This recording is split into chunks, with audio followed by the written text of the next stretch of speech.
Hi friends. சின்ன மருமகள் சீரியலில் பார்த்தீங்கன்னா அப்பதான் தமிழ் செல்விக்கு ரெட்டை குழந்தை பிறந்திருக்கு. இந்த ரெட்டை குழந்தையும் தமிழ் செல்வி வளர்த்தாள்னா சேதுவும் தமிழ் செல்வியும் காலம்பூரா ஒன்று சேர முடியாத மாதிரி ஆயிடுமே. இதில் ஏதாச்சும் ஒரு குழந்தைய பார்த்தீங்கன்னா சேதுக்கிட்ட கொடுத்தா தமிழ் செல்வியும் சேதுவும் ஒன்று சேரத்துக்கான வாய்ப்பு இருக்குது. இதில் எந்த குழந்தைய சேதுக்கிட்ட கொடுக்கலாம் அப்படின்னு சொல்லிட்டு பார்த்தீங்கன்னா அப்போ தான் யோசிச்சுன்னு இருக்காங்க. அப்போ ஏற்கனவே தமிழ் செல்வி மாசமானத்துலேருந்து என்னோட அம்மா மீனாட்சி தான் வந்து பிறப்பான்னு சொல்லிட்டு சேது சொல்லின்னு இருக்கான். அப்போ பொட்ட புள்ள பார்த்தீங்கன்னா தமிழ் செல்விக்கிட்டே வளரட்டும். அப்பதான் அவனோட அம்மாவையும் புள்ளையும் நெனச்சு பார்த்து தமிழ் செல்வியோட சேர்றதுக்கு வாய்ப்பு இருக்கு. ஆம்பள புள்ளைய எடுத்துன்னு போயிட்டு அவன்கிட்ட குடுத்துடலாம். அவன் வளர்க்கட்டும் அப்படின்னு சொல்லிட்டு பார்த்தீங்கன்னா, அப்பதான் யோசிச்சுன்னு இருக்காங்க. அப்ப அங்க வசந்தி கிட்ட பார்த்தீங்கன்னா, அந்த பொம்பள புள்ளைய குடுத்துட்டு, "இந்தா பார்த்துக்கோ வரேன்னு சொல்லிட்டு" அப்படின்ட்டு வெளிய வந்துடுறாங்க. அங்க வெளிய வந்துட்டு செல்லப்பாண்டி கிட்ட பார்த்துட்டு, "ஏன்டா பேரனவே பார்த்துன்னு இருப்பியா? பேத்திய போய் பார்றா. உன்ன வசந்தி உள்ள வர சொன்னா போடா" அப்படின்றாங்க. "சரி அத்தா நான் போறேன்" அப்படின்றாங்க. "ஏன் தானோ அக்கா பையனையே பார்த்துன்னு இருப்பேன், அக்கா பொண்ணையும் போய் பாரு" அப்படின்றாங்க. சரி அம்மாச்சி நானும் போய் பார்க்குறேன் அப்படின்னு சொல்லிட்டு பார்த்தீங்கன்னா உள்ளே போகிறாங்க.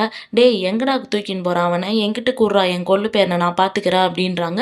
அதுக்கு செல்லப்பாண்டி பார்த்தீங்கன்னா, "இல்லை அத்தா, அண்ணனையும் தங்கச்சியும் ஒரு இடத்துல வச்சு பார்க்கலான்னு சொல்லிட்டு தான் எடுத்துகிட்டு போகிறேன். டேய் என் கொள்ளு பேரனை என்கிட்ட கொடுத்துட்டு போடா" அப்படின்னு சொல்கிறாங்க. அவங்களும் பார்த்தீங்கன்னா அந்த அம்மா கிட்ட கொடுத்துட்டு கிளம்பிடுறாங்க. உள்ளே போயிட்டு பார்த்தீங்கன்னா பேத்தியை பார்த்துட்டு செல்லப்பாண்டி ரொம்ப கொஞ்சுறாங்க. அப்போ செல்லப்பாண்டி பார்த்தீங்கன்னா வசந்தி கிட்ட, "ஏம்மா நீ எங்களை வர சொன்னேன்னு சொல்லிட்டு ஆத்தா சொன்னாங்க" அப்படின்றாங்க. "இல்லைங்க நாங்கள் எதுவும் வர சொல்லலை" அப்படின்றாங்க. தனமும் பார்த்தீங்கன்னா, "ஆமாம்மா நீங்கள் வர சொன்னதா அம்மாச்சி சொல்லுச்சுமா" அப்படின்றாங்க. அப்போ, "ஓ அப்படியா, என்னன்னு தெரியலையே, சரி தனம் நீ போயிட்டு அம்மாச்சி கேட்டு வா என்னன்னு சொல்லிட்டு, ஏதாச்சும் காரணம் இல்லாதெல்லாம் சொல்லியிருக்க மாட்டாங்க, நீ போய் கேட்டு வா" அப்படின்னு சொல்கிறாங்க. "சரிப்பா நான் பார்த்துட்டு வரேன்" அப்படின்னு சொல்லிட்டு பார்த்தீங்கன்னா தனம் வெளியே வராங்க. வெளியே வந்துட்டு பார்த்தீங்கன்னா அப்போ அம்மாச்சி அங்கே காணோம் அப்படின்னு சொல்லிட்டு தேடுறாங்க. நர்ஸ் கிட்டேயும் கேட்குறாங்க. "இல்லைம்மா நாங்கள் எதுவும் பார்க்கல" அப்படின்னு சொல்கிறாங்க. இங்கே மண்டபத்தில் பார்த்தீங்கன்னா ஐஸ்வர்யாவோட அப்பா பார்த்தீங்கன்னா ராஜாங்கத்துக்கிட்ட, "என்ன மச்சான் கல்யாணம் வேணான்னு சொல்கிறாங்க, எல்லாரும் சேர்ந்து வேணான்னு சொல்லின்னு இருக்காங்க, நீ என்ன சொல்கிற? ஒரு பொண்ணோட வாழ்க்கை நல்லா இருக்குன்னு சொல்லிட்டு நீ முடிவெடு மச்சான்" அப்படின்னு சொல்கிறாங்க. அப்போ ராஜாங்கம் பார்த்தீங்கன்னா மோகனா கிட்ட, "மோகனா நீ என்ன சொல்கிற?" அப்படின்றாங்க. "ஆமாங்க சாவித்திரி சொல்கிறதும் கரெக்டாக தான் இருக்குது, ஒரு பக்கம் ஈஸ்வரி சொல்கிறதும் கரெக்டாக தான் இருக்குது, என்ன முடிவு எடுக்கிறதுன்னு தெரிலிங்க" அப்படின்றாங்க.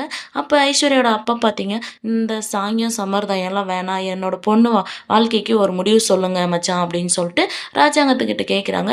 ராஜாங்கம் பார்த்தீங்கன்னா, "என்ன நடந்தாலும் சரி இந்த கல்யாணம் இப்போ நடக்கும்" அப்படின்ற மாதிரி சொல்ல வரும்போது சேது பார்த்தீங்கன்னா, "அப்பா ஒரு நிமிஷம்" அப்படின்றாங்க.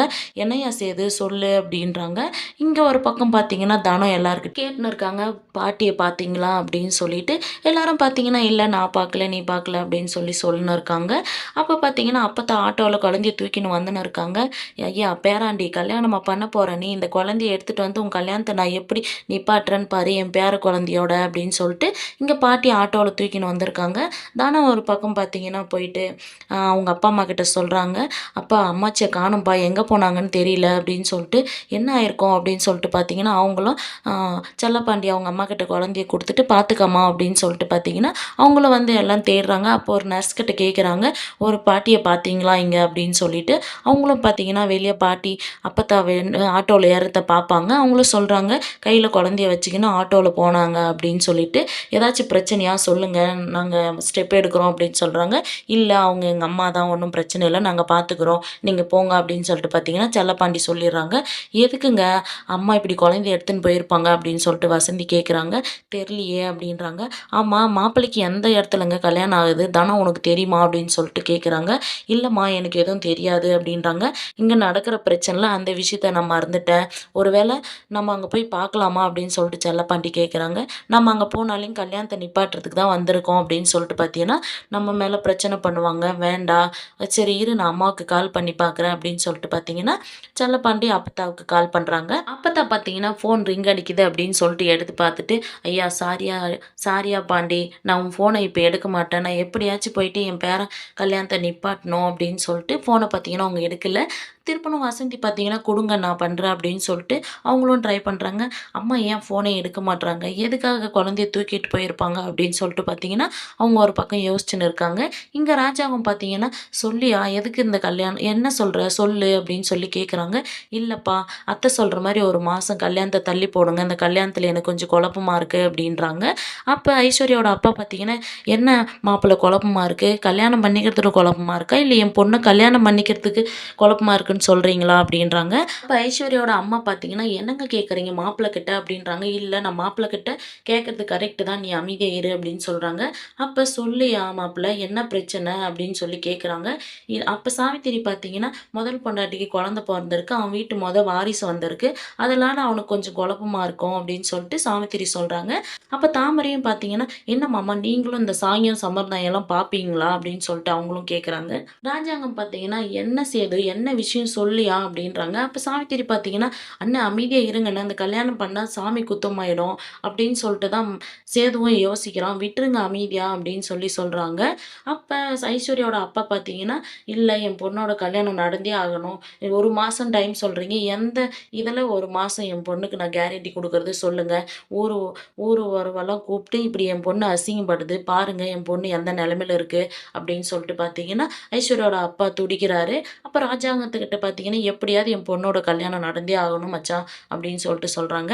ஐஸ்வர்யா பார்த்தீங்கன்னா, சேதுவோட கால்ல விழுந்துக்கின்னு, "மாமா என்ன வேணான்னு மட்டும் சொல்லிறாதீங்க. உங்க மேல நான் அவ்ளோ காதல் வச்சிருக்கேன்." அப்படின்னு சொல்லிட்டு பார்த்தீங்கன்னா, கால்ல விழுந்து அழுறாங்க. "நீங்க மட்டும் இப்ப என்ன கல்யாணம் பண்ணீங்கன்னா, நீங்க தான் எனக்கு நீங்க கொல்லி வைக்கணும் இந்த நிமிஷமே." அப்படின்னு சொல்லிட்டு பார்த்தீங்கன்னா, கையில மாத்திரைய காட்டுறாங்க. "இந்த மாத்திரைய நான் போட்டுக்கின்னு இப்பவே நான் செத்துருவேன் மாமா." அப்படின்னு சொல்லிட்டு அழுறாங்க. அப்ப ஐஸ்வர்யாவோட அப்பா, அம்மாலாம் பார்த்தீங்கன்னா, "வேண்டாம் ஐசு வேண்டாம்." அப்படின்னு சொல்லிட்டு அவங்க கையில இருக்கிற மாத்திரைய புடுங்க பார்க்குறாங்க. ஈஸ்வரியும் பார்த்தீங்கன்னா, "வேண்டாம்மா எதுக்கு நீ இந்த தேவையில்லாத வேல பண்ற?" அப்படின்னு சொல்லிட்டு பார்த்தீங்கன்னா, அத புடுங்க ட்ரை பண்றாங்க. ஐஸ்வர்யா பார்த்தீங்கன்னா, வாயில போட தான் அத முயற்சி பண்றாங்க. ஈஸ்வரி பார்த்தீங்கன்னா, ஐஸ்வர்யா கன்னத்துல அறைஞ்சிட்டு, "என்ன முடிவு எடுக்குற நீ? தப்பான முடிவு. இப்ப என்ன நடந்துச்சு?" அப்படின்னு சொல்லிட்டு பார்த்தீங்கன்னா, ஐஸ்வர்யாவ அடிச்சுட்டு திட்டுறாங்க. இங்க ஐஸ்வர்யாவோட அப்பா பார்த்தீங்கன்னா, ஒரு பக்கம் ராஜாங்கத்துக்கிட்ட, "பாரு மச்சான், இப்பவே என் பொண்ணு என்ன முடிவு எடுத்திருக்கா அப்படின்னு சொல்லிட்டு, நாள பின்ன எதனா தப்பான முடிவு எடுக்க மாட்டான்னு என்ன மச்சான் நிச்சயம்? நீங்க சொல்லுங்க. இப்பவே என்னோட பொண்ணு கல்யாணம் நடக்கணும்." அப்படின்னு சொல்லிட்டு பார்த்தீங்கன்னா, ராஜாங்கம் ஸ்ட்ராங்கா நிக்கிறாங்க. சேது ஐஸ்வர்யா கழுத்துல தாலி கட்டுவாங்களா என்னன்றத நம்ம அடுத்து வர எபிசோட்ல பார்க்கலாம். வெயிட் பண்ணுங்க.